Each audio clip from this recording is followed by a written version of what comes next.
Now this is a Caribbean sunset.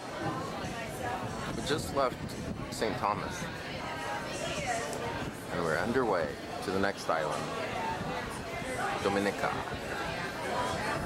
And this is the view from the back of the boat. Actually, I think you say aft. The view from the aft of where they have a pizzeria here, 24 hours.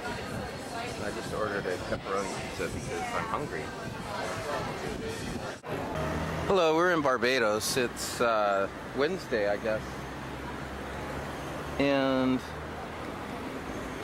what can you tell us about Barbados, Oyvind? Well, it's called Little England with eternal summer. Was a very developed country, first developed country in the world compared to UN. Very British, that's all. Thank you. Okay, this is Barbados, and the sea is really quite pretty here. For some reason in the Caribbean, the sea is turquoise.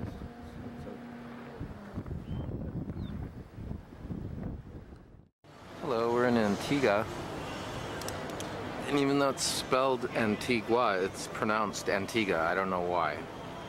They didn't say why, they just said that it's pronounced Antigua.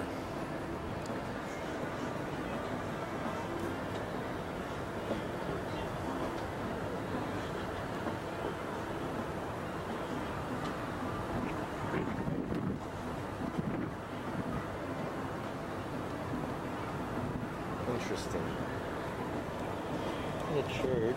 We'll go on a tour later and see more of Antigua.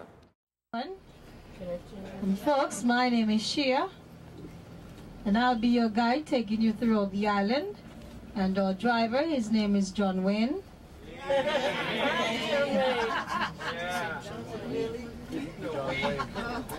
Wayne, easy to remember by saying John Wayne. That's right. Wayne. Yeah. Wayne John Wayne.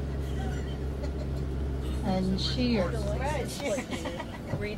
This is the horse. This is the horse. Yes. Taking us through the journey.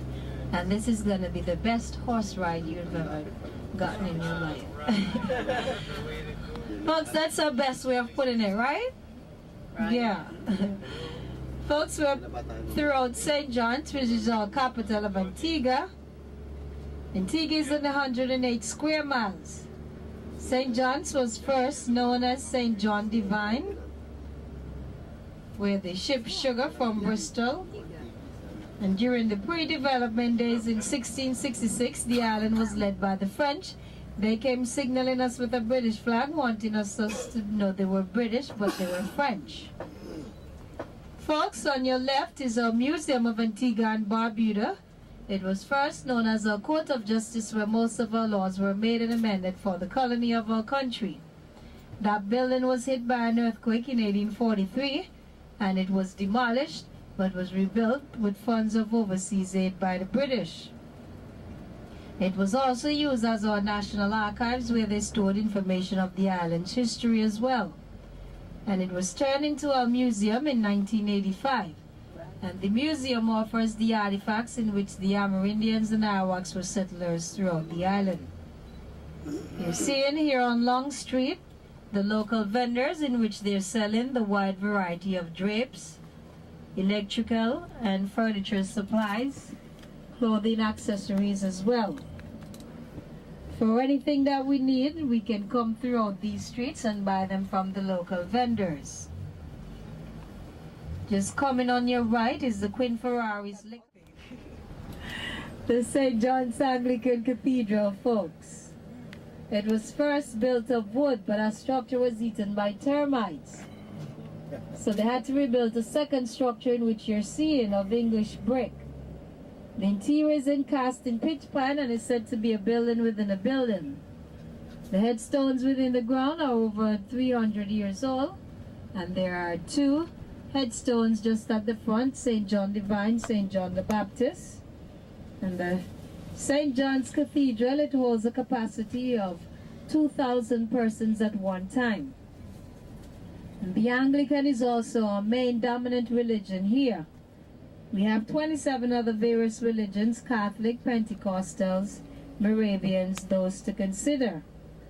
Folks, just head on your left is a 50-second cricket venue where you're seeing the fence surrounding wall. That's a 50-second cricket venue, the Antigua Recreation Ground. That is where we play all our local and international cricketing. And also our local football and our carnival celebration as well. Folks, you know, like the witch dancers, they dance around the fire. But for us here, we dance to the calypso music, the steel bands, iron bands, the reggae. Those musics are which we dance at. Our carnival celebration is from July through August. We have 2 whole weeks of jamming and fetting here. And there's an old saying, you're never too sober to drink. Because during our carnival celebration, as I put it, we party all night long, folks. You're seeing at the back of fire station, Her Majesty Prison.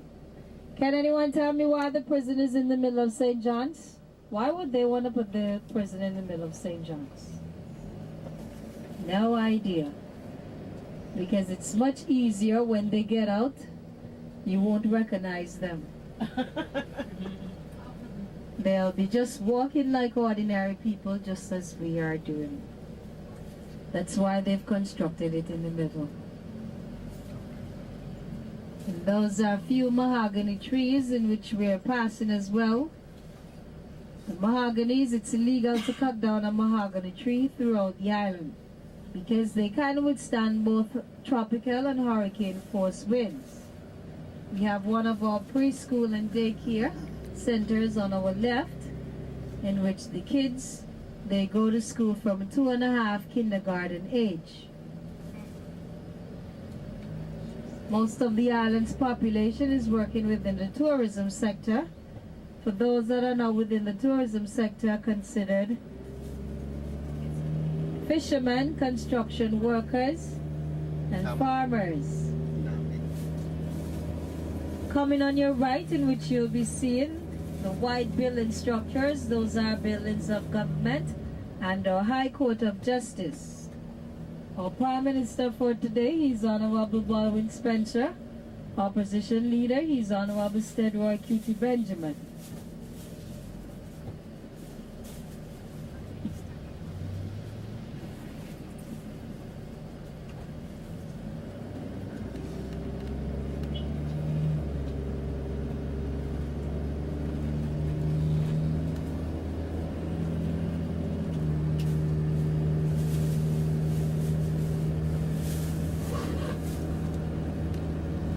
At home here on the island. The formal license, and it can be obtained for 20 US currency. That lasts you for a 90-day period. The village still on our left is called Pickett's Village. Where you're seeing the home clustered, those are known as the Painters Development Housing Scheme.